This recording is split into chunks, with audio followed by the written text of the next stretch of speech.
So you are a bowler. How long have you been bowling? I've been bowling for 3.5 years. So please tell me how you even got into the sport of bowling, because as we know, first of all, bowling is not necessarily something that you see a lot of African American pro bowlers. Originally, I started in a league because my mom was in the league. And then from there were other kids in the league that actually took it a little bit more serious. And my parents kind of influenced me to take it serious. And I got lessons, and then it got a little bit Okay. more intense. And so you get to Fenwick. Did you like automatically know that you wanted to do some bowling at Fenwick? I believe I automatically knew, but the challenge was more so if my school had a team. We didn't Mm. technically have a team. Oh, We wow. originally had a co-ed bowling team, and there was only Okay. one girl on it. But because I wanted to bowl and that girl was still bowling, she was like, okay, I gotta at least find two more girls and we could actually have a team. You're basically the reason that Fenwick has an all girls team. That's Yeah. number Yeah. one. When you saw that she had that gift, that spark, like what time was that? Was she just starting or like a year in? And kind of tell me about that experience. So the summer she started, because she started out in the summer, just like doing summer league for fun. And then as fall approached, she asked me, well, when am I going to get my ball in my shoes? Do you want to bowl? And she was like, yeah, I want to try it. And she just started bowling. And then maybe 3 months in, if even, um, decided to get her a trainer. And he's like, she's amazing. He's like, she's got a gift. And I'm like, yeah. And he's like, yes. He's like, if she sticks with this, and he started to tell me that there was money in colleges for bowling. They have bowling scholarships, which I had no idea. Yeah. Okay. And what color is your ball, Olivia? Which one? Oh, Yeah, oh, I'm so sorry. I forgot that I'm talking to a little there's baby quite a few. professional. There's quite a Okay. few. Talk to me about how you found balance between even being a freshman, a LINK scholar, and now you are taking this sport way more seriously and you're on the bowling team at Fenwick. So it wasn't a totally new thing for me because I had already been in private school. From when I was young, my mom always told me I do my homework first. That's the first thing I do when I get home. Do your work, you make it happen.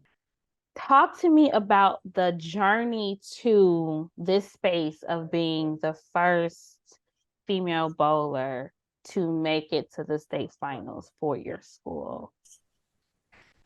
Honestly, I can really only say I'm just myself because I just bowled. Like I didn't try to necessarily make history.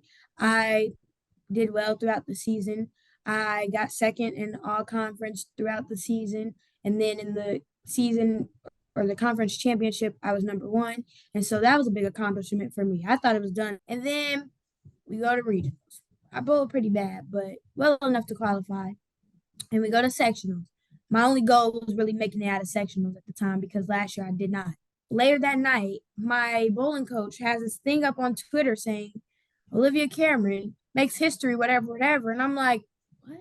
At the end of the day, the one thing nobody will ever be able to take away from you is that you are the first female in Fenwick's history to make it to state. Nobody can ever take that.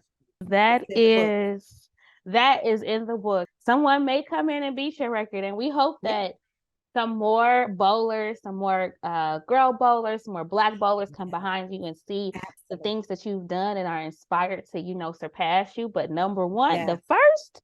Even before this, at sectionals, there's a girl. She goes to Trinity High School, and she's fairly new to bowling, but she's Black as well.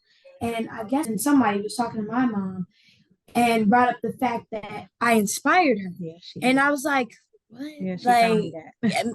I inspire her. What do you mean? Like, she had run into me and was like, I saw you on Black Girls Can Bowl's Facebook. And I was like, oh, you did? Yeah, whatever. She was even congratulating me. She found me on social media and was like, congratulations, good luck. And I'm like, what? Like, and this then was there new. were some more young girls, African American, from other schools that were also at sectionals and regionals, and their moms reached out to me telling me that them and their daughter were congratulating Olivia and that they were excited for her, they were proud of her, and that she was inspiring their girls. The fact that you are inspiring without trying to be inspirational, it just speaks to the life that you live naturally and the light that you share naturally without even trying.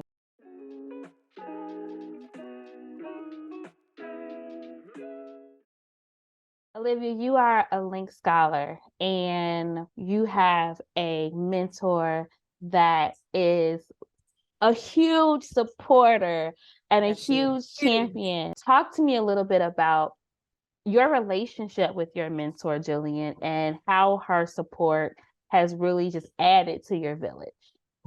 Well, when I first met Jillian, I got a text message on my phone that said something about when you're trying to battle. And I was like, who is this? And so then she was like, Jillian, your LINK mentor. Well, when I asked for my mentor, I put in the note box, I hope they can dance because I'm ready to battle.